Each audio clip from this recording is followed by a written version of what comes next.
Estamos aqui transmitindo ao vivo via YouTube o nosso Digital User Group. Olá, eu sou o Carlos Cazu, eu trabalho aqui na GFT, eu sou responsável pela área de Customer Innovation Solutions e é um grande prazer estar aqui com todos vocês. Então, né, a nossa área aqui do YouTube está aberta para vocês colocarem comentários, para vocês colocarem perguntas, fiquem à vontade. E vamos lá. Para quem não conhece, a GFT é uma empresa multinacional alemã, focada, especializada em tecnologia, agilidade e transformação digital. Essa tem sido a nossa jornada junto com os clientes nos últimos anos. A gente apoia toda essa cadeia de transformação digital. Nós estamos presentes em mais de 15 países, temos mais de 7.000 colaboradores no mundo. E aqui no Brasil, só aqui no Brasil tem mais de 2.500 pessoas. Nós gostamos muito de uma frase que é big enough to deliver, small enough to care, né? Ou seja, nós somos grandes o bastante para entregar, né? Operações, projetos, soluções robustas e pequenos o suficientes para cuidar, né? Para dar aquele carinho, aquele cuidado que cada um dos nossos clientes merece. Então, baseado nesse mote que nós criamos o evento GFT Digital User Group. Por quê? Porque esse é um evento, além da gente ter um super carinho por ele, ele é um evento que ele tem o foco nos nossos clientes, tem o foco nos nossos parceiros, né? É um evento onde a voz fica com os nossos clientes e os nossos parceiros contando os seus desafios, como eles superaram, como eles encararam, né, todos esses desafios corporativos ao longo dos anos. E todo ano a gente traz um mote, uma ideia especial. Geralmente, esse evento é realizado no formato presencial, mas esse ano nós optamos por fazer no modelo digital ainda, né, por uma questão de segurança de todos, né, que estão aqui, mas mesmo assim nós temos aí o objetivo de manter essa experiência única de networking, é um evento para a gente trocar ideias, conversar, escutar, compartilhar. Esse ano, o nosso tema, nós vamos falar um pouco da aceleração da transformação na pandemia, né, aquilo que a gente, logo no começo da pandemia, a gente sempre falava, né, que o que acelerou a sua transformação digital foi o Covid, né? A gente escutou isso bastante. Mas aí, de fato, agora, já mais de um ano após o início da pandemia, como que nós estamos enxergando, né, o futuro? Como nós estamos analisando os impactos que os nossos negócios tiveram? Como é que a gente está tratando isso? Como é que a gente está mudando a forma de conversar com os nossos clientes, de entender os nossos clientes, né? E esse é um momento único, eu tenho certeza que todos vocês aqui, né, a gente tem esse consenso, é um momento único, a gente não, né, nunca passou por isso antes. Então, esse é o nosso mote aqui hoje. Nosso evento, ele tem dois momentos, nós vamos ter uma palestra e depois nós teremos um painel de discussões, ok? Então, ao final da palestra, a gente vai selecionar uma pergunta também para o nosso palestrante, tá? Então, fique à vontade, como eu já disse, mandem, coloquem aí as suas dúvidas aí no chat. E, sem mais delongas, aí, então, eu quero chamar aqui no nosso palco virtual, né, do User Group, uma pessoa que repensou os processos da sua empresa e vem trazendo grandes resultados, né? E é uma pessoa com grande destaque na indústria, né? Nós vamos falar com o Sérgio Borriello, que é o CEO da Pernambucanas, né? Uma rápida biografia aqui da extensa biografia do Sérgio. Ele começou como CFO da Pernambucanas, hoje ele é o CEO da empresa desde dezembro de 2016, né?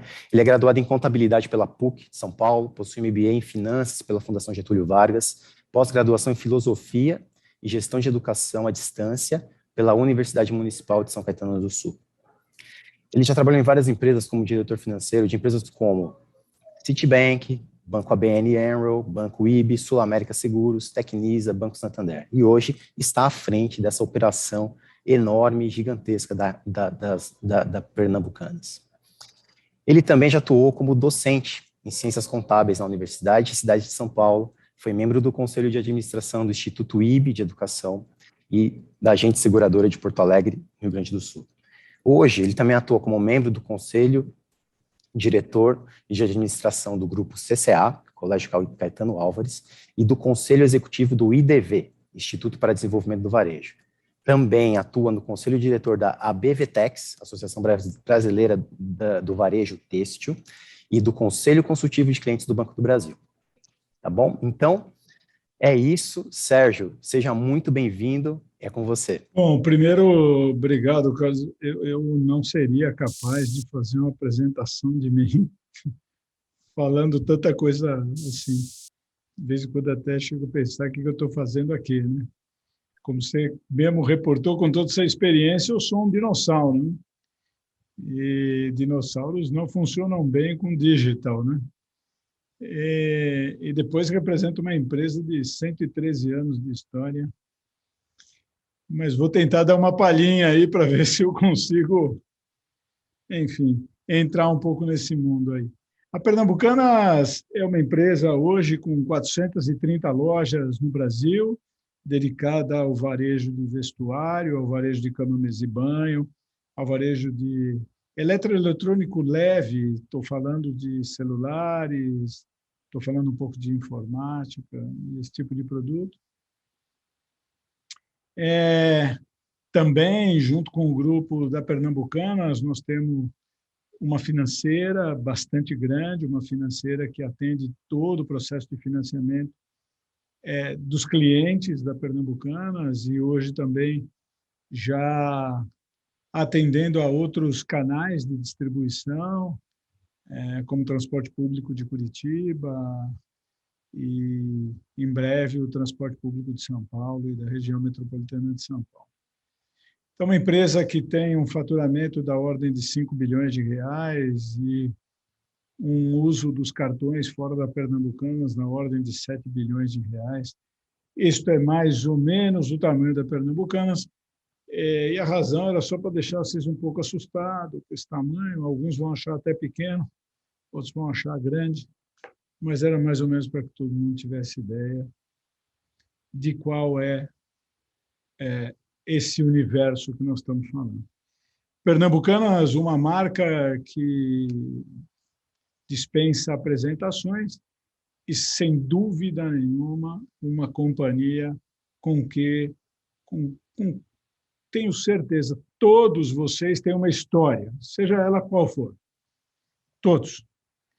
A tia, a prima, o avô, a escada rolante, quem bate é o frio, uma história que a Pernambucanas todos nós temos. Ela faz parte da história do Brasil. E quando a gente vai falar um pouquinho desse tema, da transformação digital, e vamos falar de tudo isso, nada melhor do que um grande dinossauro que se sente com o corpinho de digital, se sente como uma startup para poder falar desse assunto. Um pouco por quê? Porque a pandemia nos colocou numa situação bastante interessante e nos faz pensar bastante sobre o processo de aceleração de transformação digital. E quando eu quero dizer isso será que estamos falando de acelerar processos que já vinham acontecendo e que, pelo fato do cliente encontrar as lojas fechadas, o comércio em geral fechado, acelerou as vendas? E, obviamente, a aceleração de vendas provocou algumas disrupções nos volumes? Ou será que estamos falando de alguma coisa que alguém foi se mexer na medida em que a loja estava fechada e a gente precisou criar uma estratégia para atender os clientes na medida em que estava fechado? Então, a primeira grande colocação que eu tenho é um pouco sobre se o processo de aceleração ele é fruto da pandemia, porque trouxe volumes absolutamente não esperados a um processo de transformação que já vinha acontecendo, ou se ele é um processo que vinha, de algum jeito, um pouco congelado ou sem prioridade na empresa, e aí, diante da situação, a gente tentou priorizar e fazer. E, diante dessa questão, vou colocar um pouco do que é a história da Pernambucanas, porque a história da Pernambucanas mostra que, de fato, nós tínhamos uma estratégia que estava em andamento, que começava muito fortemente, ou mais fortemente, a partir de dezembro de 2016, onde a gente disponibilizou o Wi-Fi para as lojas, para os clientes, a gente mudou o processo de concessão de crédito através de tablets digitais dentro do salão de vendas da loja e não mais naquelas maravilhosas áreas de crediário que existiam nas lojas. Passou pelo lançamento do aplicativo, o lançamento do site, as vendas online e a concretização de tudo isso numa estratégia que eu chamo de Phygital, porque ela é uma estratégia que une o físico com o digital e que, de alguma forma, por ausência do físico, pelo encerramento das nossas atividades a partir de 22 de março, mas depois a gente foi reabrindo as lojas, ela ficou mais digital que phygital, por causa dessa razão do fechamento das lojas. Mas que, de qualquer forma, continua e sempre foi o DNA da nossa crença sobre a estratégia. Phygital, a união dos canais, a liberdade que o cliente tem para escolher por onde ele quer transacionar, concluir, iniciar o seu processo de relacionamento com a empresa. Vou dar alguns exemplos para vocês do que estou falando, para que fique bem claro essa transposição entre era algo que estava se fazendo e o que se acelerou foi porque o físico sumiu e tudo migrou para o digital, ou se de fato era uma estratégia não presente ou não prioritária e de repente tivemos que sair correndo atrás de algum processo. Em meados de 17, abril, por aí, nós lançamos uma máquina na Pernambucana chamada CRP, Central de Relacionamento Pernambucanas. Era uma máquina que permitia várias coisas para os clientes para fazer digitalmente dentro da nossa loja. Desde a impressão de um cupom de desconto para que aquele cupom fosse levado ao ponto de caixa para ter um desconto, a consulta do saldo do seu extrato, a receber pagamentos das faturas do cartão, a conhecer uma prateleira infinita de uma determinada categoria na loja, enfim. Era uma central que congregava vários estoque estendido e tudo aquilo que vocês também tão bem conhecem. A gente fez de maneira Wi-Fi, ou seja, ele era um equipamento que, sim, necessitava de energia, não necessitava de cabo de rede, nem nada disso. E a gente fez, durante o ano de 2017 e 2018, um treinamento intensivo da nossa força, dos caixas e dos nossos clientes, para que fizessem pagamentos através dessas máquinas, ao invés de através do pagamento humano que era feito lá na boca de caixa, liberando as bocas de caixa para o processo de venda. Né? Fizemos um treinamento, chegamos a ter 80% do volume pago em cartão de débito através dessas máquinas, dentro das nossas lojas.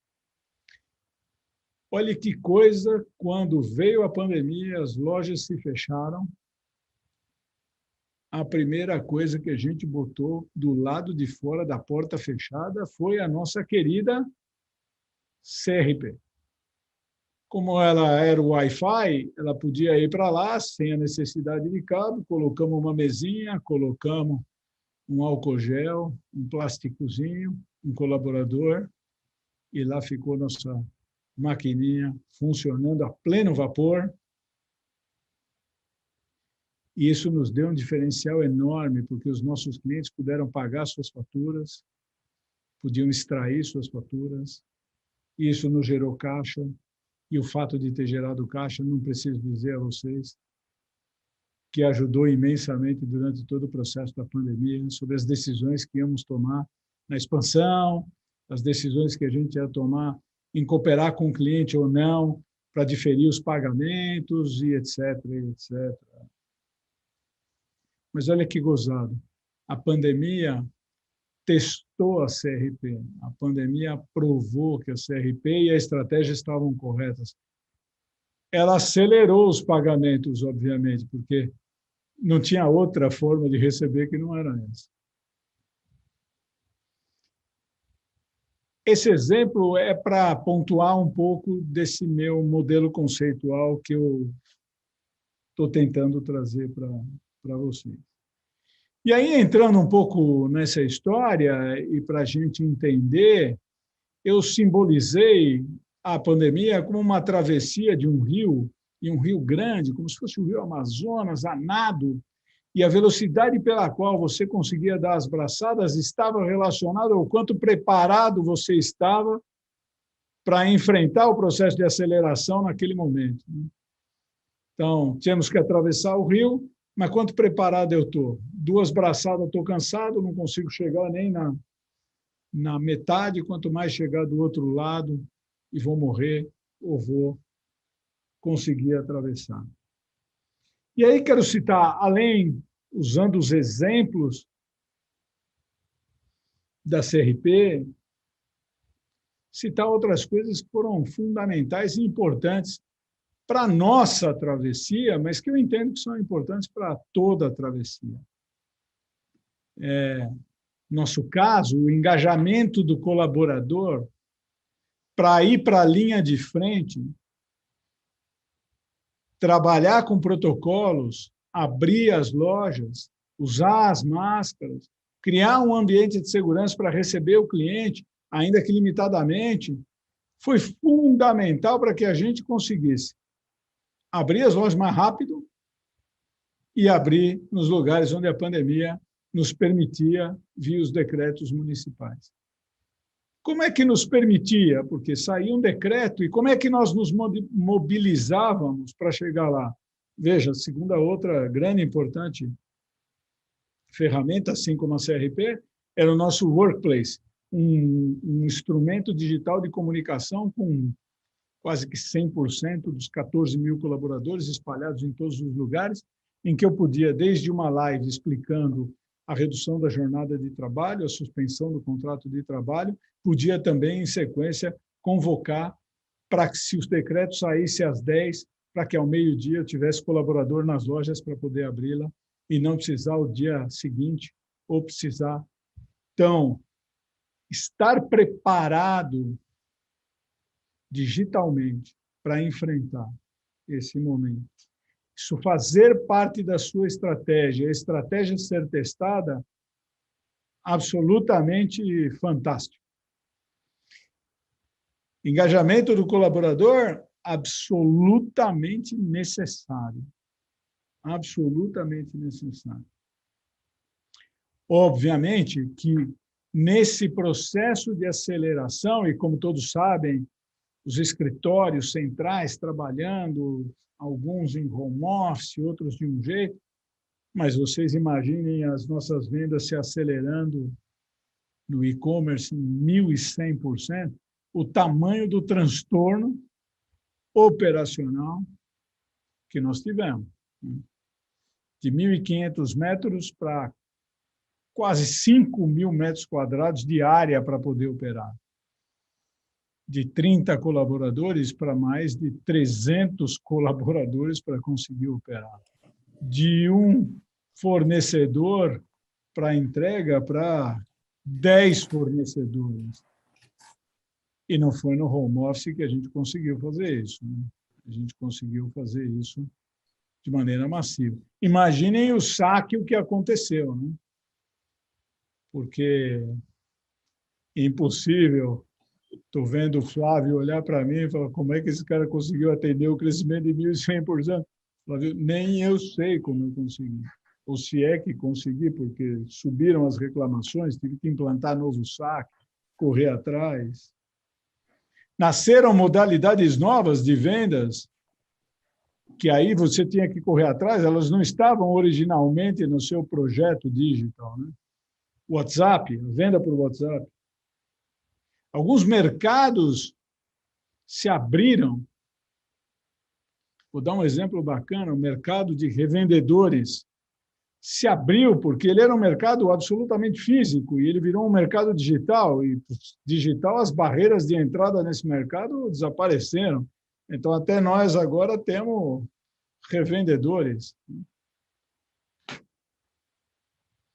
Então, esse processo foi um processo bastante interessante e provou-se absolutamente fantástico. Provou a estratégia. Não era à toa que a gente tinha ganho 2 prêmios no LEAD sobre omnicanalidade, né? Que bom, porque isso mostrava que a gente estava pronto para isso. E para indo um pouquinho minha conversa para o fim, para deixar um tempo aí para a gente debater, é que minha visão sobre o processo é a aceleração que a pandemia criou tem a ver com quanto preparado você estava para poder nadar mais rápido ou não a travessia daquele rio. Se acelerei, era porque preparado estava, seja com o engajamento do colaborador, seja com a própria estratégia existente, porque quem correu atrás não conseguiu fazer a travessia. Conseguiu gerar volumes, eu não tenho dúvida, de transação, porque não tinham outros. Mas, na medida em que a gente vai começar a voltar às nossas vidas, algumas estratégias vão desaparecer. Sabe? Eu continuo vendendo por WhatsApp em 430 lojas. Não vendi tanto quanto em maio de 2020, mas continuo vendendo e continuo fortemente trabalhando a proposta de venda por WhatsApp. Mas quem foi correr atrás dessa coisa lá no meio do caminho, em junho de 2020, porque não tinha outra solução, tenho certeza que hoje não abandona, mas diminui bastante essa intensidade de vendas com a reabertura das lojas. Então, o que eu quero dizer é que há, de fato, uma aceleração, seja pelo volume, seja pelo nível de preparação, mas, de fato, seremos os ganhadores, os que tinham, não como conveniência, mas sim como convicção, a estratégia digital antes da pandemia. E isso se prova claramente pelo o que você apresentava de números naquele momento. E que hoje, claramente, e vou dar um último exemplo, se prova com o clique e retire. Enquanto você tem alguns trabalhando clique e retire em algumas lojas, você tem outros trabalhando clique e retire em todas as lojas, e tudo isso tem a ver com a crença de fato, que se você botou clique e retire porque precisava dar uma resposta rápida a tudo que aconteceu, não fazia parte da sua estratégia, ou se o clique e retire era a sua estratégia e continuará sendo sua estratégia, e ele foi apenas testado durante esse tempo. Assim, eu dou uma parada agora, Carlos, no sentido de, eu não vou chamar isso de palestra, porque, puxa, quem sou eu para dar? Dinossauros não dão palestras digitais, né? O que a gente vai poder fazer, debater um pouco do que foi a experiência de cada um, com a certeza clara de que, de fato, testar a estratégia, testar o engajamento, testar esse processo que vinha se apresentando, era, no nosso caso, o mais importante. Loja de rua, interiores, cidades pequenas, financeiras, enfim, e tudo isso que foi mais testado e renovou nossas convicções, ou, de fato, tivemos que correr atrás de algo que não fazia parte das nossas convicções, porque eram conveniências. E aquilo que é convicção ficará. Né? Olha, está aqui atrás de mim, a marca que evolui com a família brasileira. Aquilo que é convicção fica, aquilo que é conveniência desaparece. É isso, Carlos. Devolvo a bola aí para você, para a gente ir para frente e poder coordenar aí o processo.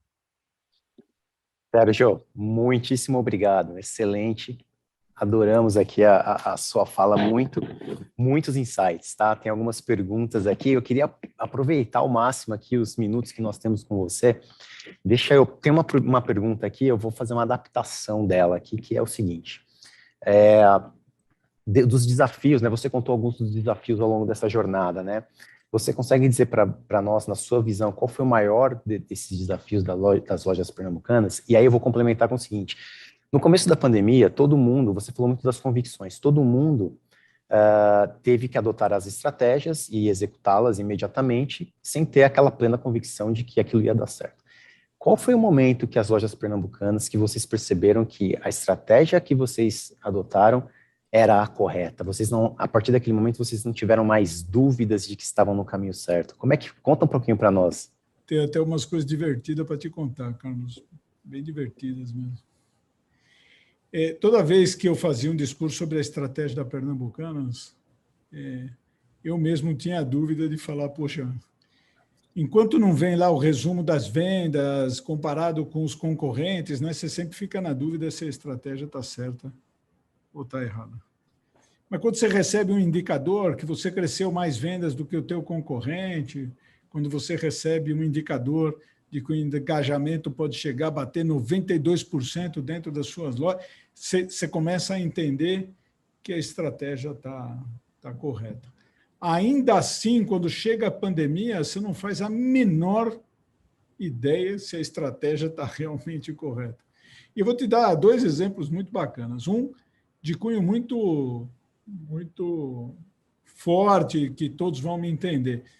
O mercado de vestuário, por anos a fio, venha falando da presença nos grandes centros, né? E além dos grandes centros, está presente nos famosos shopping centers, né? E, poxa, e a Pernambucanas com aquele monte de loja de rua, rapaz, que dureza explicar que não, a gente acredita que o mercado de rua e que o shopping, e que dureza, e a gente falava, mas só apanhava, Carlos, só apanhava, e apanhava, e apanhava. Até quando a gente aguenta, né? Até quando, né? Puxa vida, até quando o comércio não vai se deslocar para o shopping? Bom, agora estou forte, Carlos, agora estou forte. Fala assim, então, agora alguém quer falar comigo que a rua abre antes que o shopping ou não? A pandemia, né? Então, esse acho que é um exemplo muito interessante, né? Muito interessante. Interessante quando a Amazon vai lá e compra uma operação física. Quando você vê a junção de uma operação digital com uma operação física, né? E você fala, rapaz, olha aí, né? Olha o que está acontecendo. E aí a gente começa a perceber que a estratégia de expansão física ela é responsiva à expansão digital. Outro dia dizia, poxa, abrir uma loja física é crescimento exponencial do digital. Nós abrimos 38 lojas em 2020 e esse ano vamos abrir pelo menos 50 lojas físicas. Você imagina o que vai me dar de expansão digital. E o segundo exemplo bacana que eu vou te dar foi um dia peguei um carro com um regional, fui visitar algumas lojas, um regional da Pernambucanas que estava aqui com a gente faz anos. E ele falou assim para mim, chefe, queria te falar uma coisa. Eu falei, pois não. Eu falei, poxa, você tinha mesmo razão naquele negócio lá. Que negócio? Esse negócio do digital mesmo, esse negócio da CRP funcionou mesmo, viu? Puxa vida, não é que agora eu estou acreditando. Rapaz, esse desgraçado estava mais de 2 anos fazendo a nossa operação digital funcionar. E ele acabou só acreditando depois de que ele viu a necessidade. Então, quando é que eu percebi ou quando é que eu vi? Resultados são importantes. São importantes também momentos operar, não operar, conseguir abrir, não conseguir abrir. Mas eu acho que foi uma construção. Então, não teve um momento, Carlos, mas tiveram vários momentos em que a gente testou. Obviamente, como eu estou aqui numa palestra para parecer bem inteligente, mais do que os outros, tá? Eu só falei dos bons, mas tem os ruins também. Tá? Assim, tem os ruins das coisas que não funcionaram. E o melhor de tudo é o que a gente conseguiu aprender com os que não funcionaram. É isso. Muito bom, fantástico, fantástico, Sérgio. Dá para perceber na sua fala que tem aquele um pouco daquele faro, né, do empreendedor que também carrega uma convicção mesmo contra uma maré, né? E isso é um pouco do que você mostra muito claro aí na estratégia das pernambucanas. Então, assim, sensacional, muito legal. Muito obrigado. Legal. Sérgio, a gente está aqui já, né? Tem mais perguntas aqui, tem perguntas muito interessantes aqui, mas infelizmente, nós vamos, né, nosso tempo aqui se encerrou.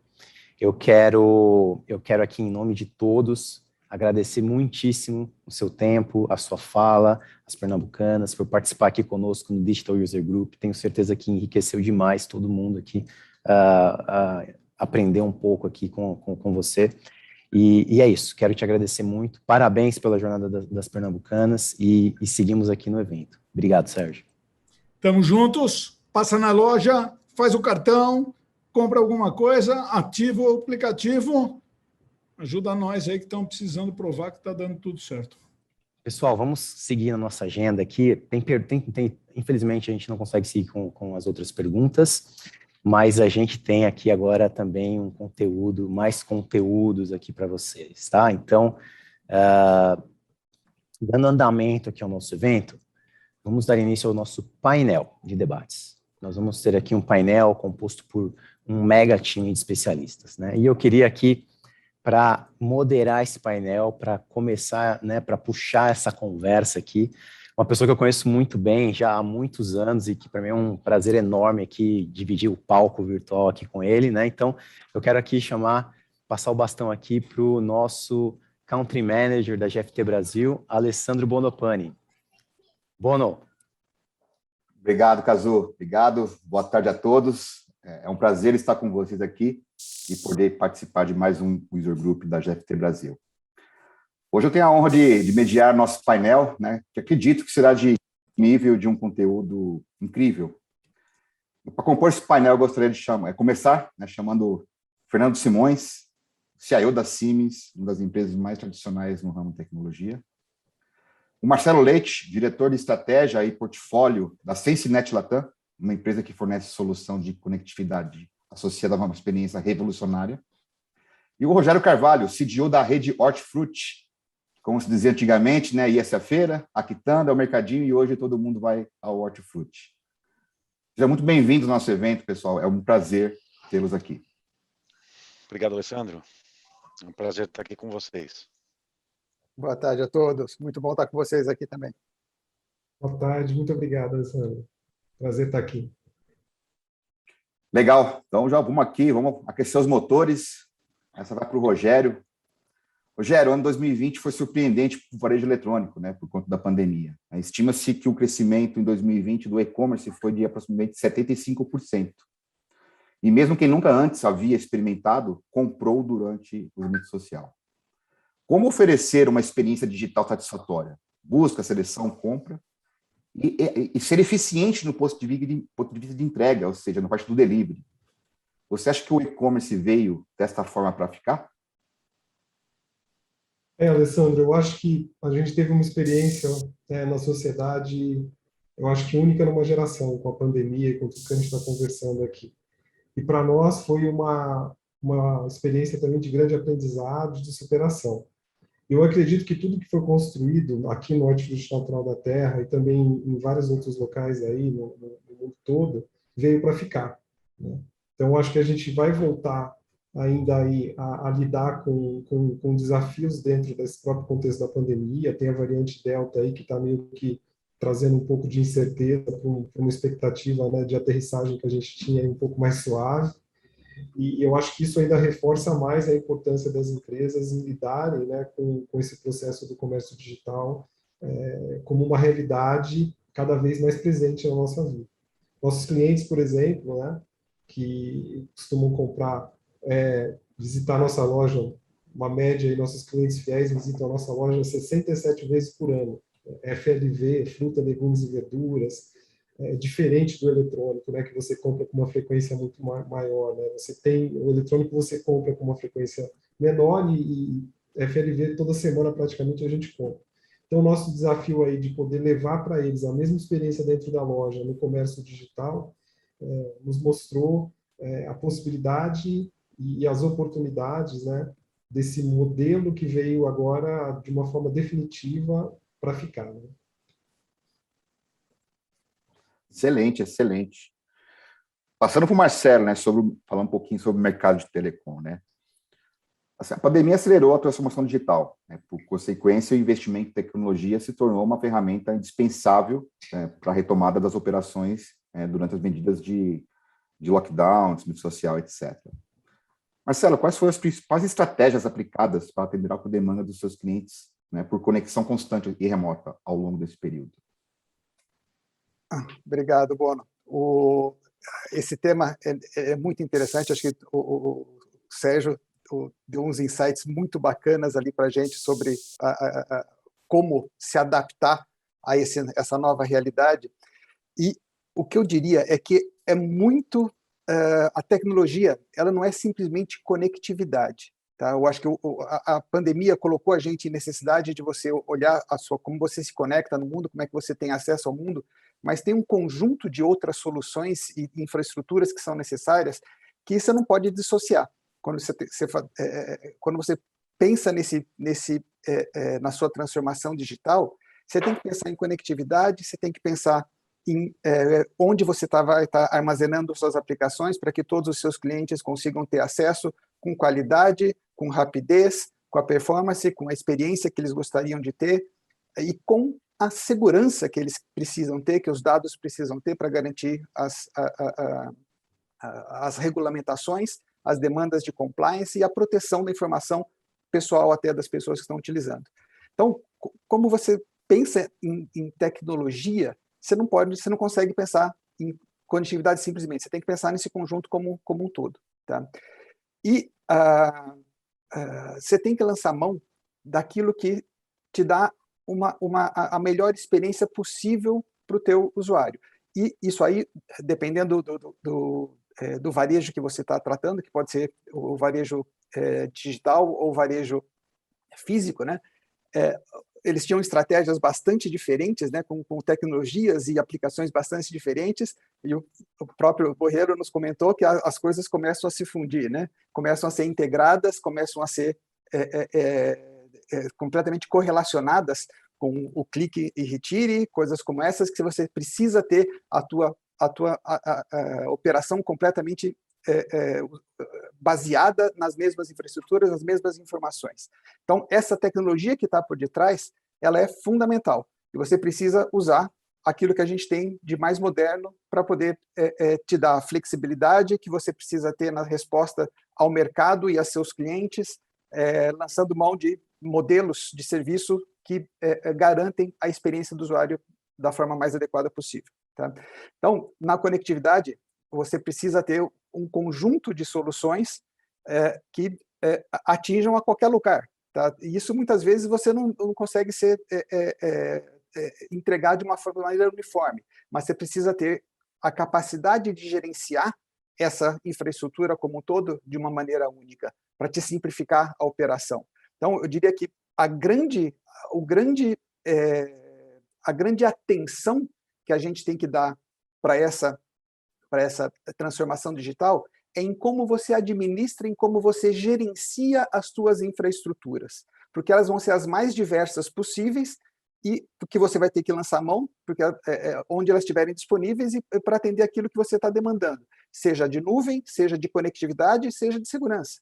Então, você vai ter que conectar a tua loja física usando aquilo que está disponível para conectar aquela loja naquela localidade. Nem sempre você vai ter uma conexão de alta qualidade, você vai lançar a mão uma internet de acesso residencial, por exemplo, mas a forma com que você gerencia tudo isso tem que ser única. Então, eu diria que investir em tecnologias que te tragam essa facilidade é fundamental dentro do plano de transformação digital para vocês. E aí existem várias tecnologias disponíveis. É um SD-WAN que você consegue fazer essa gestão, você torna a gestão da rede completamente dependente da rede de transporte. A tua camada de gestão de nuvem, você tem que ser capaz de gerenciar as diversas nuvens de uma maneira única para você conseguir fazer a transferência de workloads para onde quer que seja mais interessante e garantir a segurança disso tudo onde quer que os seus dados estejam e por onde quer que eles trafeguem. Tá? Então, eu diria que o foco é muito em gestão, tá? E muito em escolher bem o teu método de gerenciar essa infraestrutura como um todo. Essa que é acho que é o grande diferencial e o ponto de atenção que acho que todos devemos ter quando você pensa nessa transformação digital. É facilitar a camada de supervisão e gerenciamento para que a tua camada de infraestrutura em si possa ser a mais flexível e adaptável possível.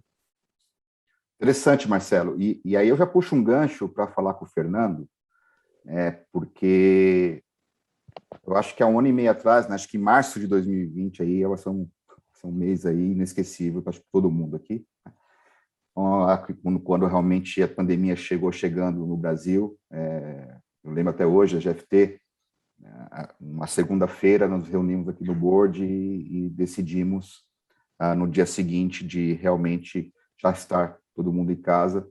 E essa pergunta que eu quero fazer para o Fernando, né? A Siemens é uma empresa global, assim como a GFT e alemã também, por coincidência, né? E sofreu os efeitos da pandemia assim, em todos os seus mercados, tá? No seu papel de CIO da operação local e como uma liderança global de business digital, quais foram as suas principais ações tomadas ao longo da pandemia, né? E como a Siemens cuidou da operação, e aí tem o ponto principal, né? Como também cuidou das pessoas em nível global. Legal, Alessandro. Obrigado pela pergunta. Acho que ela encaixa bem com muita coisa que o Marcelo falou, né? A Siemens é uma empresa de tecnologia que tem atuação global em centenas de países, e ela tem um portfólio hoje de conectar o mundo físico com o mundo virtual para as verticais de atuação, né? Indústria, infraestrutura urbana, mobilidade. A gente tem mais de 300 mil funcionários no mundo, né? E isso tem uma questão de uma dualidade, né? A nossa equipe de TI, ela tem que ser muito local, ela é reconhecida como local, porque o business aqui precisa dessa atuação e dessa proximidade, ao mesmo tempo que é indissociável da TI global, né? A nossa rede é uma rede só, o nosso Active Directory é um só, muitas aplicações são compartilhadas, nem todas, porque a gente tem toda aquela questão da idiosincrasia do Brasil, né? Então algumas aplicações têm que ser locais, né? Então a gente investe muito tempo, nossa equipe investe muito tempo em estar com um pé em cada uma dessas frentes, né? E às vezes, confesso para você que eu olho assim e falo, mas o meu head de infra tá lá em outra call com aquele pessoal do global, se eu espremer isso aqui, o que sai para mim no curto prazo, né? Da mesma forma como, olhando um pouco a questão do business e da maneira como a empresa se estrutura, faz parte do nosso DNA se preocupar demais com saúde, segurança, com governança e compliance, com diversidade e inclusão, relação com entidades, planejamento estratégico. São coisas que quando a gente olha para o curto prazo, eu comentei com vocês no nosso breakout room, né? Eu passei um tempo no mercado de varejo e antes disso passei no mercado de serviços de IT, que tem uma pegada muito rápida, muito nervosa, né? E quando a gente olha isso, fala, pô, mas eu estou discutindo isso, eu queria estar discutindo quanto que eu vou vender amanhã, semana que vem, enfim. Você precisa investir um certo tempo e a Siemens investe muito tempo nisso, né? E no curto prazo, nem sempre você vê o resultado. Mas quando bate uma coisa como uma pandemia, aí a gente viu esse resultado brilhar, né? Isso virou um patrimônio na mão da empresa. Por quê? Do lado da tecnologia, não vou dizer que março nem abril de 2020 foram tranquilos. Aliás, legal que você falou, inesquecível. Um dia eu quero esquecer, é um plano meu. Um dia eu vou chegar lá, vou esquecer esses 2 meses da minha vida. Fingir que eles não existiram. Mas se eu falar que foi um mês tranquilo para TI, não foi, né? O meu pessoal vai querer tacar ovo em mim. Só que teve uma saída. A gente saiu do outro lado. Foram inúmeros task forces globais, regionais, locais, remaneja a banda para cá, licença para lá, o pool de não sei o quê, mas ninguém teve um impacto na operação. Então, a gente também, de um dia para o outro, 100% da operação, são 6 mil pessoas no Brasil, 300 mil pessoas globalmente, 100% da operação para home office, e a gente não teve um soluço. Não teve uma reunião importante com o cliente que se perdeu, não teve um pedido que se deixou de entrar ou de fornecer. E com essa tranquilidade, a diretoria da empresa no Brasil e das outras subsidiárias ao redor do mundo puderam focar naquilo que era o mais importante. A gente está vivendo uma pandemia, é a saúde e segurança dos nossos colaboradores, né? Física, mental também, né? Então foram criados um comitê executivo, um comitê operacional, muita troca de ideia, né? A empresa fez uma promessa de só recorrer à redução de jornada e a demissões se fosse em absoluto último caso, e de fato não aconteceram, no Brasil não aconteceu nenhuma delas. E toda essa preocupação apareceu, né? Então a nossa força de trabalho reconheceu aquilo. Então no momento em que você poderia ter uma reação um pouco menos energética da força de trabalho, foi o contrário, porque o nosso pessoal está com um nível de engajamento lá no alto, a operação está funcionando por causa da tecnologia, e aí vem a segunda parte da tecnologia, que a gente mudou a forma de fazer algumas coisas. Então, por exemplo, a reunião da vice-presidência administrativa financeira da empresa no Brasil costumava ser uma vez por mês presencial, com 8 pessoas numa sala a manhã inteira. No virtual, passou a ser com 25 pessoas uma vez por semana, 1h30. Mas uma troca muito rápida de informação, e com essa visão 360 graus, você detecta muito mais rápido alguma coisa estranha, algum sinal, algum early warning de coisa que parece que está dando errado. As pessoas se conectam, se planejam, tomam ações e tomam decisões de uma maneira muito mais efetiva, né? Então, o que aconteceu? A Siemens estava com a força de trabalho lá no alto, a operação estável, e estava mais preparada, ou seja, a gente tinha estoque, a gente tinha um plano, né? Então, os clientes olharam a Siemens e olharam concorrentes, e olharam uma empresa onde o pessoal estava motivado, tinha reação, e a gente ganhou market share, a gente cresceu no ano passado, está crescendo esse ano também. Então, para mim, a mensagem que fica é algumas coisas que a gente faz que são estruturantes, do ponto de vista de gestão, de governança, que no curto prazo, quando tudo está normal, não parece que tem valor agregado. No momento que bate um cisne negro como esse, um Black Swan, aquilo ali vira um patrimônio que não tem preço, né? Então, essa para mim foi a grande lição do que aconteceu naqueles meses. É exatamente isso. A gente dá valor quando precisa usar algumas coisas, né? Eu até comento com o meu time da GFT que antigamente você reclamava que pegava trânsito, que almoçava no shopping. Hoje eu estou enjoado de almoçar em casa e não sair de casa. Então, assim, eu não vejo a hora de poder voltar, ter uma vida normal, né? Naturalmente, muitas coisas na pandemia nos ensinaram, né? Eu acho que dá para ter o meio termo, dá para a gente equilibrar, né? Pegando um copo meio cheio aqui, mas naturalmente, sempre, se você não estiver preparado realmente para as coisas que possam acontecer, efetivamente ficamos na mão, né? Assim como você colocou, a GFT também, do dia para a noite, nosso time de IT foi fantástico e a gente conseguiu estar, na época nós tínhamos 1.300 funcionários, estamos com 2.700 hoje, ou seja, meu time de IT conseguiu colocar todo mundo operando para os nossos clientes do dia para a noite. Então, realmente não foi fácil, o pessoal naturalmente teve alguns solucinhos, etc., normais, mas tivemos aí a infraestrutura, pessoas capacitadas, né, e preparados para isso. E passando aqui para o Rogério, a sua visão, Rogério, parte do varejo, né, que agora nós temos a famosa Lei Geral de Proteção de Dados, né? Então, ela entrou 1º de agosto, na fase de aplicação de punição, né? Com multas aí de 2% de faturamento e chegando até 50 milhões, né? Qual que é a sua visão aí, né, quando a gente fala de LGPD para o setor de varejo? A LGPD, né, ela trouxe mais um desafio para o nosso dia a dia, né? E uma das coisas que é legal colocar como contexto dessa resposta, a nossa operação, como eu falei, é uma operação muito intensa, de alta frequência de contato com o cliente, né? Então, e faz parte do nosso modelo de negócio capturar a maior quantidade possível de dados desses clientes, né, para poder oferecer, não só dos clientes, mas do mercado como um todo, né? Então, para poder oferecer serviços melhores, para oferecer serviços mais adequados aí para criar a intimidade digital que a gente tem dentro das nossas lojas físicas, né? Eu costumo dizer que a gente precisa ter esse conhecimento intenso do cliente para poder fazer aquilo que a gente faz dentro das nossas lojas nos canais digitais. E aí surge esse desafio, né? Como fazer isso e como nos adequar como empresa à questão da LGPD, né? E a regulamentação como um todo. Mas também eu acho que a questão que vem junto, né, de cybersecurity, que é um tema também bem intenso. Então, nós desenvolvemos aí todo um arcabouço, um framework para poder olhar essas duas questões de uma forma integrada. E claramente você tem hoje empresas que estão oferecendo serviços cada vez mais especializados, né, para poder a empresa se preparar para esse processo. E dentro disso, nós também usamos, né, todo um conjunto de ferramentas de dados, né, nós criamos toda uma arquitetura de dados e aplicação de modelos de machine learning, aprendizado de máquina, etc.,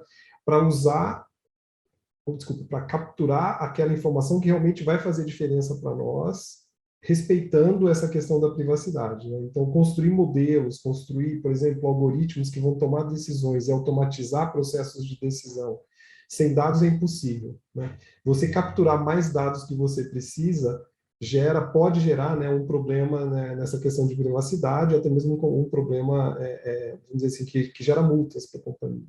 Então, nós criamos um formato a partir dessa referência global aí de frames globais para poder capturar o essencial e, com esse essencial, respeitar a nossa regulamentação, né?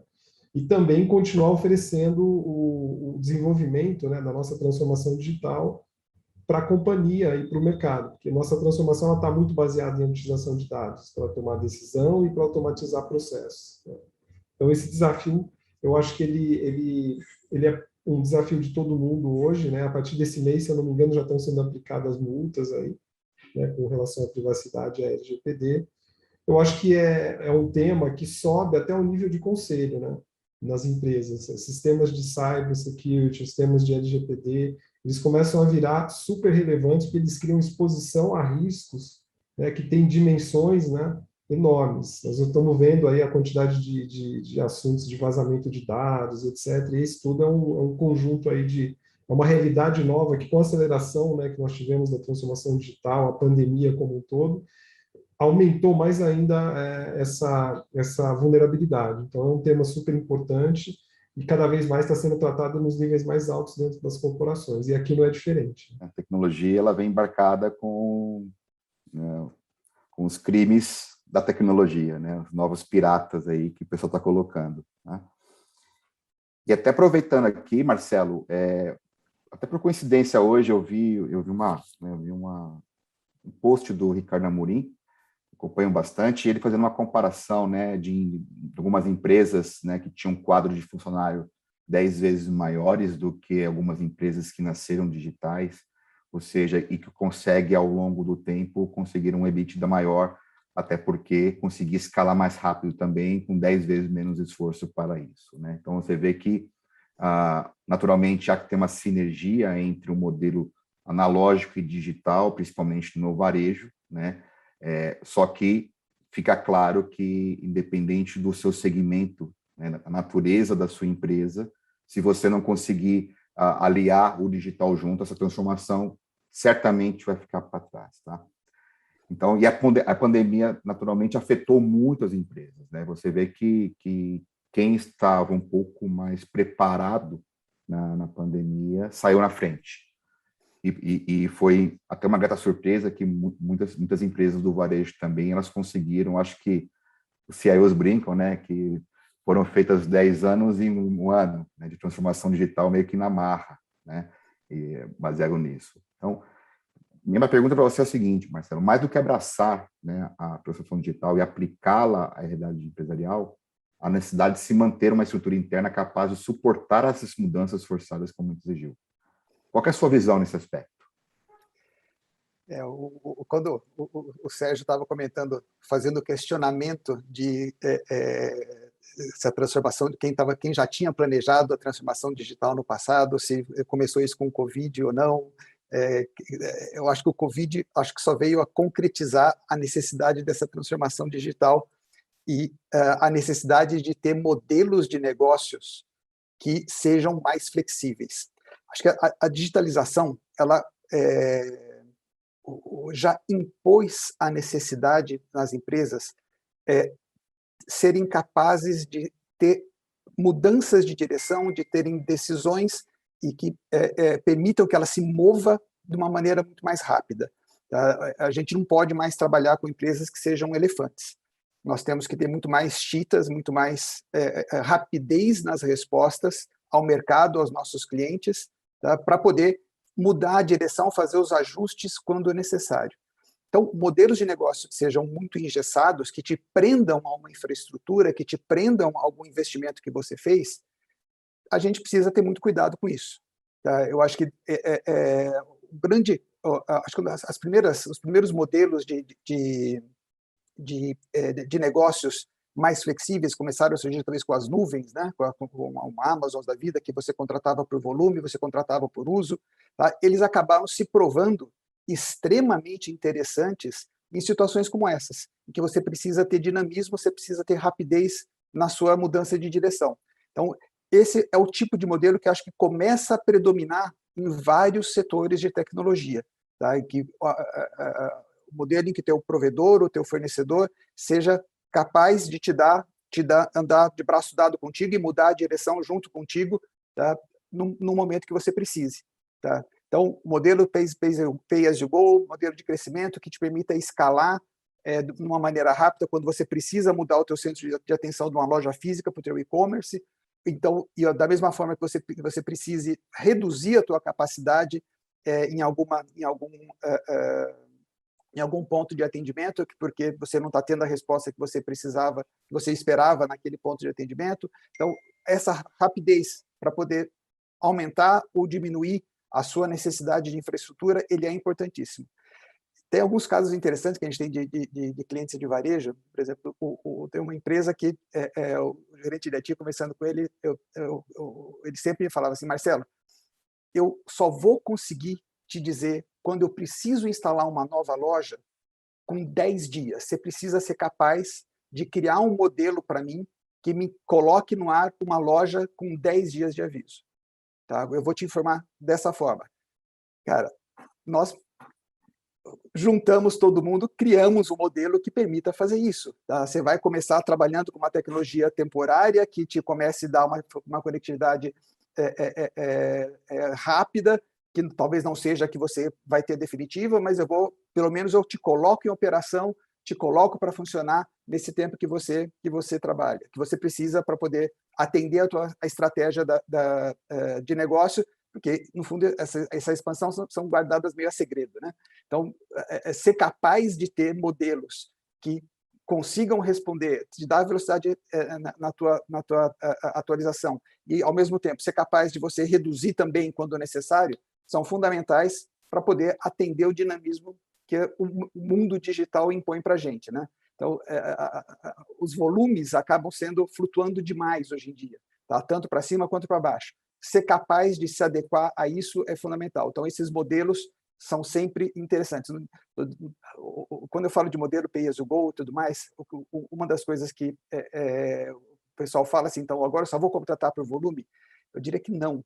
Muitas vezes você tem que ter, sim, o seu provedor de confiança e ter a flexibilidade de fazer os ajustes no teu contrato com esse teu fornecedor para permitir esse equilíbrio, tá, quando você precise. Então, ter flexibilidade de você poder ter contratos com quem você confia, mas que te permitam essa flexibilidade para você ajustar o teu dinamismo, ajustar o dinamismo do teu negócio. Eu acho que isso daí começa a ser predominante nas conversas que a gente tem com os nossos clientes. Não tem, acho que nenhum cliente hoje em dia que discute para a gente como é que eu posso fazer alguma mudança, como é que eu posso expandir, como é que eu posso fazer alguma alteração caso necessário, porque isso é a rotina de hoje em dia, né? Acho que é mais por aí. Acho que essa flexibilidade nesses modelos de negociação é o principal que a gente tem que ter de atenção quando a gente está planejando aí a construção da nossa infraestrutura. Não, legal. A gente tem aqui, acho que 17 minutinhos, né? Acho que vou pegar com o Cazu depois as perguntas que o pessoal está fazendo no YouTube, mas antes da pergunta do pessoal, queria eu fazer uma pergunta para o Fernando. tá? Para abrir as sessões aqui de pergunta. Na sua opinião, Fernando, qual que é o maior obstáculo na transformação digital? É tecnologia ou é cultura? É cultura, porque a transformação digital requer um porte de investimentos diferente do que as organizações estão acostumadas a fazer. E não é só a área de TI que faz a transformação digital, então você precisa construir músculo na organização toda para as iniciativas andarem, né? Então, acho que é cultura. E aí, Alessandro, eu queria fazer um link com algo que você comentou, que o Marcelo comentou, quando você falou ali do post do Ricardo Amorim, do crescimento de 10 vezes, né? E o Marcelo falou da questão de pay as you go. Isso me remete àquele modelo das organizações exponenciais, né? Do pessoal da Singularity University, lá do Salim Ismail, que é um livro muito bacana, e ele tem lá 10 características das organizações exponenciais, né? E tem uma que eles falam muito forte, que é a desmaterialização. Né, se a gente vê todos os modelos de negócio vencedores que estão, né, como disse lá o Mark Andreessen, né, do Andreessen Horowitz, o cara que era o CEO da Netscape, né, software está comendo o mundo, software is eating the world. Né? Os modelos de negócio vencedores são aqueles que estão tirando a necessidade de você ter material, né? Eu ainda tenho aqui em casa, por nostalgia, um monte de CD da época que eu estava na faculdade, né? Hoje eu mostro para as crianças, tem que ficar explicando para que serve Windows, isso. NT. Para quê, né? Eu compro livro, mas eu compro 20 livros por ano, 15 são digitais, 16 são digitais. Então, esse tipo de modelo de negócio é um modelo de negócio que está engolindo o mundo. E quando a gente pensa na desmaterialização, eu acho que esse deveria ser o nosso próximo foco. Nós todos aqui, profissionais de tecnologia, e a gente tem esse protagonismo para ajudar a mudar a mentalidade, como você falou, né? A gente tem muitos aqui feito transformações digitais e a gente sabe que a gente tem que lidar com a cultura dentro das nossas empresas e às vezes fora. A pandemia foi um cisne negro, e o próximo cisne negro não vai ser outra pandemia. E, aliás, não vai ser nenhum cisne negro. Né? E aí eu queria recomendar para todo mundo, eu comecei a ler o livro novo do Bill Gates, que é um cara aí que para a gente é um luminar, e ele está preocupado com mudança ambiental agora, climate change. E você começa a olhar ali as consequências, eu estou no comecinho, mas em outros pontos também onde eu andei me informando, né? Isso pode mudar muita coisa, o que vem aí pela frente, né? As nossas organizações vão ter que se virar de uma maneira também parecida com o que foi a reação na pandemia, mas a conexão entre a causa e o efeito não vai ser tão óbvia, né? Hoje, na pandemia, a gente vê, mesmo depois de 1 ano e meio, com tanta informação disponível, a gente vive um dilúvio de informação, a gente ainda vê pessoas e autoridades tomando decisões erradas sobre como contribuir para segurar o estado de pandemia e a gente vencer o estado de pandemia. Na questão de mudança climática e a questão do meio ambiente, os efeitos são deletérios. O que a gente faz hoje vai trazer impacto daqui 5, 10, 15 anos. Só que também eles vêm muito maiores. E aí não adianta, não vai ter vacina para acabar com o problema de que, de repente, um país não vai mais ter água ou o outro não vai mais conseguir produzir alimento. Não existe uma vacina de mRNA que você faz em 1 ano e resolve isso. É um desafio exponencialmente maior.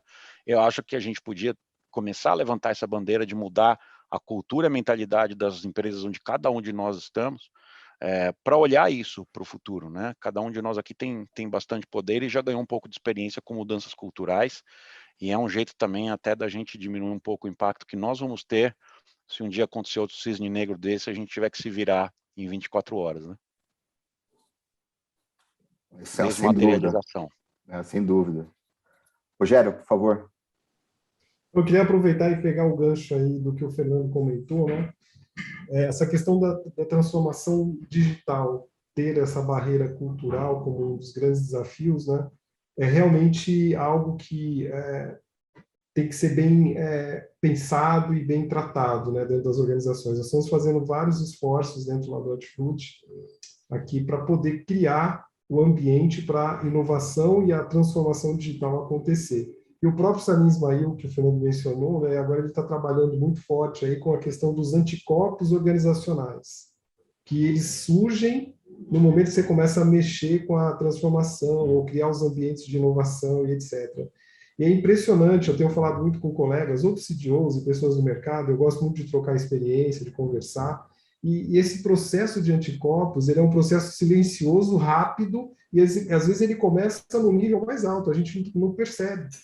As agendas que normalmente tendem a ser agendas verticais, né, de diretorias que olham verticalmente para a organização, elas jogam, às vezes, até de forma inconsciente, contra o processo de digitalização e de transformação digital, porque parte dessa agenda é quebrar silo, né, de dados, silos de processos, etc.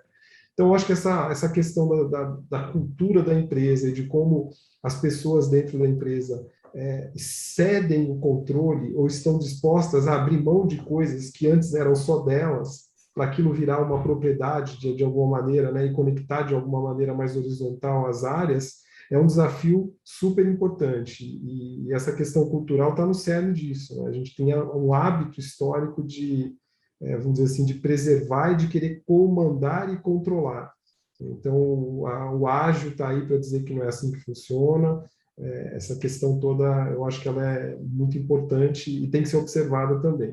E só para não deixar passar em branco, Fernando, super concordo com você, estou lendo o livro do Bill Gates, inclusive.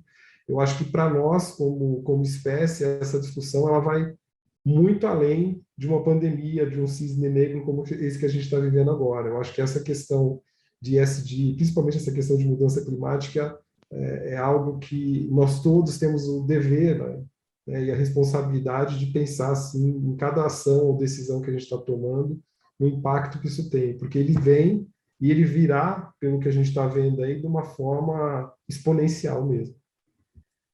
Exatamente. Não, acho que são. Tanto é que o próprio mercado já está começando a olhar, né? Acho que as pessoas, né, os consumidores estão começando a entender isso e já procurando selos nas empresas, SG, etc. Acho que, assim como, né, o digital é fundamental para o convívio, a sobrevivência das empresas, eu acho que também essa parte ambiental, não tenho dúvida que será pauta para qualquer tipo de empresa. Tem uma pergunta aqui do André Venâncio, né, das lojas Scala. Eu acho que vou perguntar isso para o Marcelo Leite, ou, né, o Fernando ou o Rogério também, fica à vontade de colocar. Né?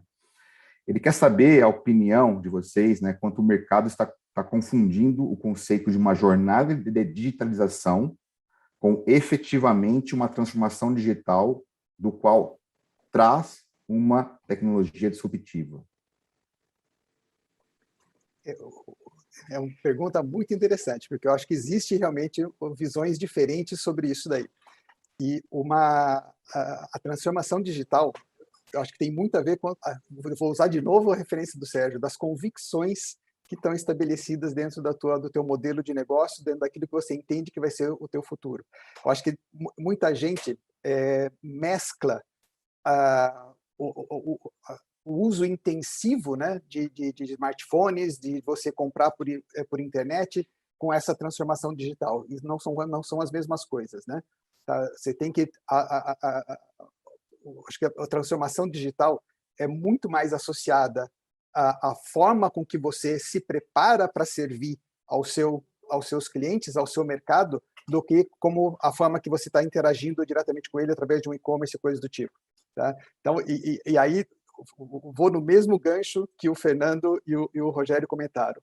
A mudança cultural, ela é fundamental. As pessoas estão muito acostumadas a fazer as coisas do jeito que elas sempre fizeram, tá? Do jeito que elas estão na zona de conforto.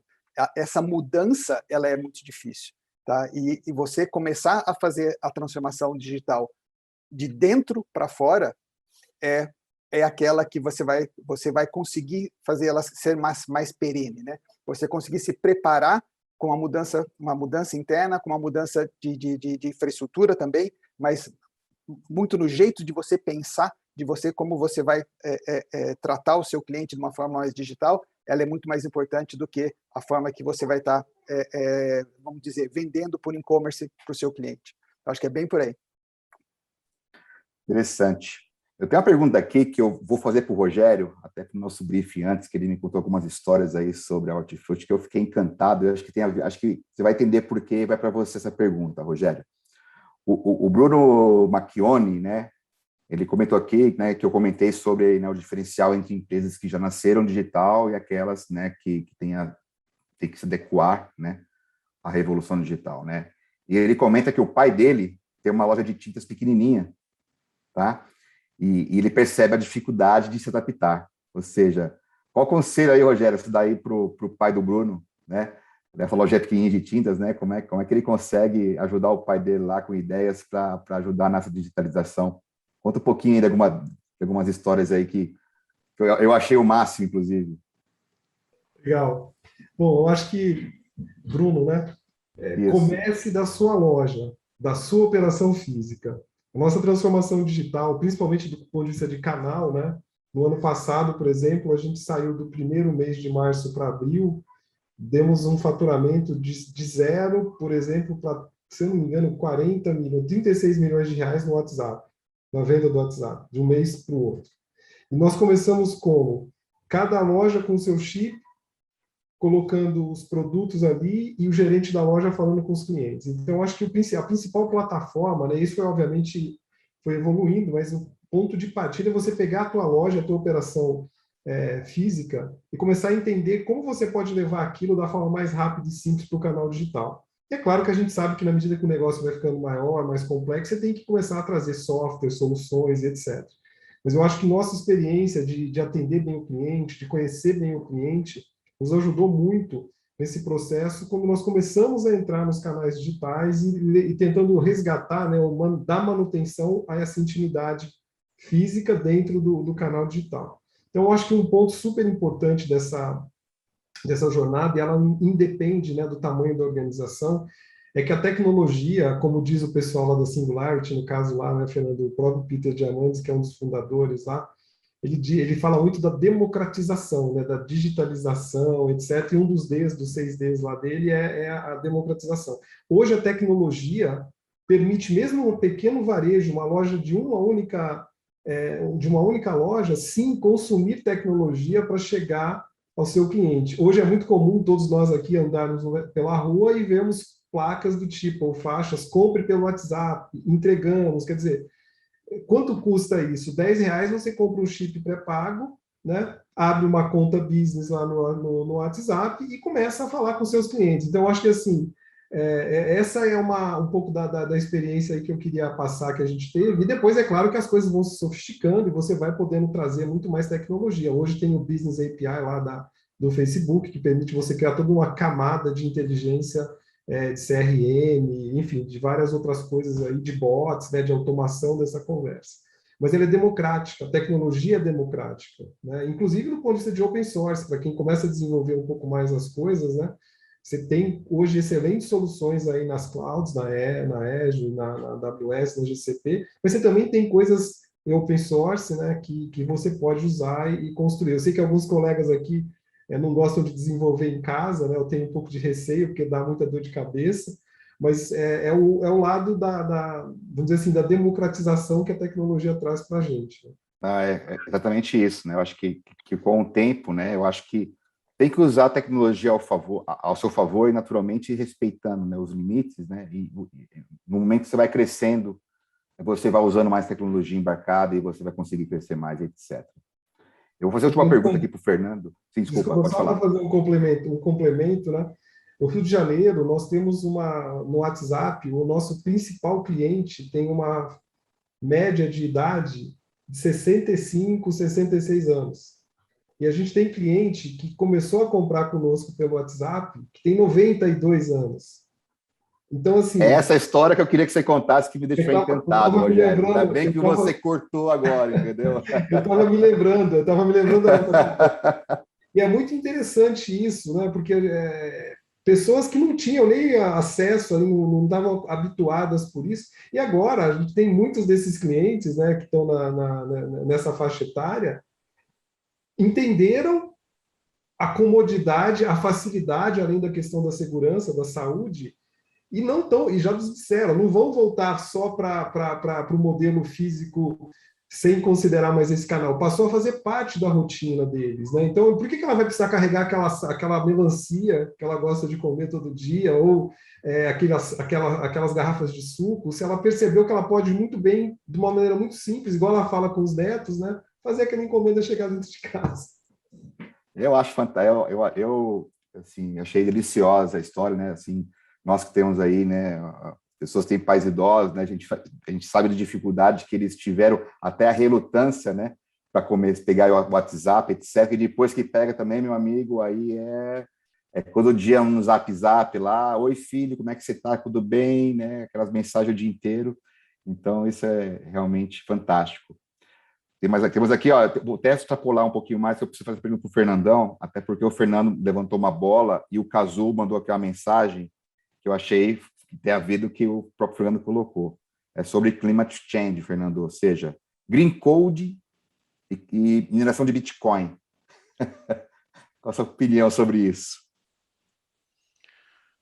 Green Code, eu devo confessar minha ignorância. É a primeira vez que eu estou ouvindo falar. Portanto, não tenho opinião. O que é Green Code, Alessandro? Cazu, por favor. Cadê o Cazu? Fernando, eu tô aqui. Vocês estão me ouvindo? Eu não estou na tela aí, mas eu coloquei dois elementos que a sua fala achei muito legal, porque você falou, tem que ser trazida essa preocupação, né? E isso fica diluído na cadeia e muitas vezes você não consegue perceber o valor. Green Code é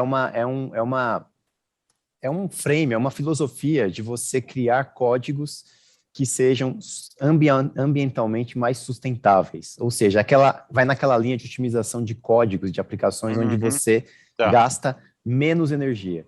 Por outro lado, a gente tem a questão do Bitcoin, que é um sucesso absoluto, mas para você minerar Bitcoin, você gasta absurdas quantidades de energia para poder minerar isso. E isso ofende o meio ambiente. Então, eu queria, né, como é que você vê essa questão no ponto de climate change? Como que a gente, né, como empresas de tecnologia ou responsáveis por áreas de tecnologia, podemos olhar para isso? Green Code é bom e Bitcoin é ruim. Falando muito rápido, resumindo, né? O português, claro, né? Mas o que eu acho que o nosso mundo da tecnologia da informação me lembra um pouco o mundo do cigarro na década de 50, né?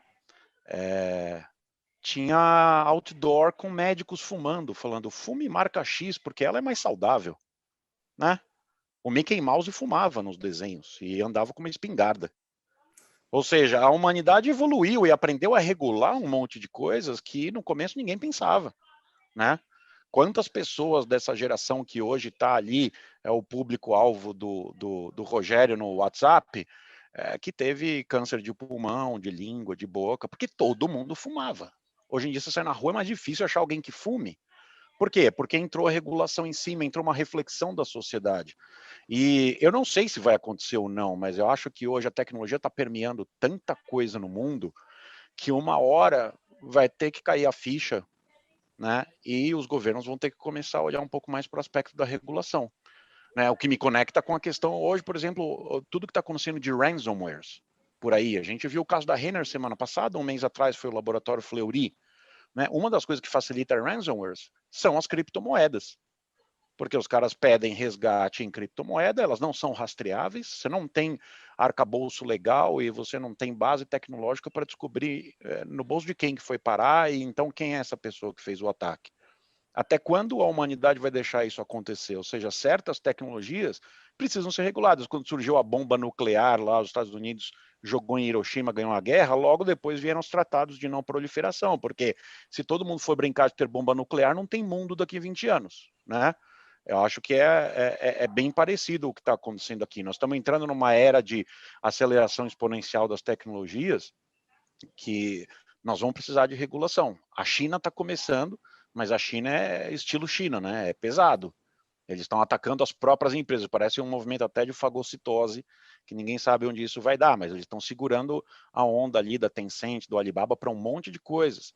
E eu acho que a humanidade vai acabar olhando e vai falar, poxa, será que eles estão mais certos do que os outros? Porque enquanto todo mundo quer vender um clique ou quer vender o próximo pacotinho, o Delivery Next Day, tem outras coisas por trás ali rolando. Inteligência artificial também tem esse risco. Então, tem muita coisa que vai acontecer nesse nosso mundo. Não sei para que lado vai, mas eu acho que nós vamos precisar. E a hora que entrar isso, vai entrar também os incentivos e desincentivos para Green Code, para Bitcoin, etc. Né? Faz parte da equação. Bom, excelente. Bacana, pessoal. Acho que eu estourei o tempo aqui, para o Cazu não puxar minha orelha, né? Mas eu queria agradecer, em nome da GFT, a participação do Fernando, do Marcelo e do Rogério. Acho que incrível esse painel, conteúdo, né? Se pudesse aqui, acho que ficaria debatendo aqui por horas, tá? Então, muito obrigado mesmo pela presença de vocês, pela participação, acho que foi muito enriquecedora, né? E também queria agradecer o pessoal do YouTube, né, que acompanhou o evento, espero que você tenha aproveitado, essa troca de conhecimento, né? Entendemos que cada um vive um momento diferente, cada segmento tem suas particularidades, né? E até por isso trouxemos aqui especialistas de mercados diferentes, tá? Outra coisa, pessoal, às vezes aqui a gente não conseguiu responder algumas perguntas, tá? Envia por e-mail, né? Tá aqui no chatzinho, né? Para a gente responder depois com calma, mandar para os nossos convidados aí, com certeza será um prazer, né? Para responder a vocês, tá? Aproveito para avisar que, além desse evento, nós estamos programando mais edições de 2021, né, do nosso User Group, tá? Então, assim, convido a todos, né, se inscrevam nos nossos canais, né, acompanhem, fiquem atentos, né, vamos ter sempre novidades aí e divulgações para vocês. Então, queria muito agradecer, de coração, né, gratidão enorme por ter vocês aqui com a gente e até a próxima, pessoal. Obrigado. Muito obrigado aí por conduzir esse painel, viu? Fantástico aí. Obrigado. Só reforço aqui, Fernando, Marcelo, Rogério, assim, de verdade, muito rico aqui o painel e muito fluido. Achei que foi, né, a gente falou de coisas aqui que, né, saíram um pouco do roteiro e foi ótimo. A gente vai encerrar a nossa transmissão no YouTube agora e agradeço a todo mundo que acompanhou o evento via YouTube e, como o Alessandro falou, né, acompanhe a gente aí nos nossos canais, nas redes sociais, para seguir os próximos eventos do Digital User Group, que nós vamos divulgar as datas em breve.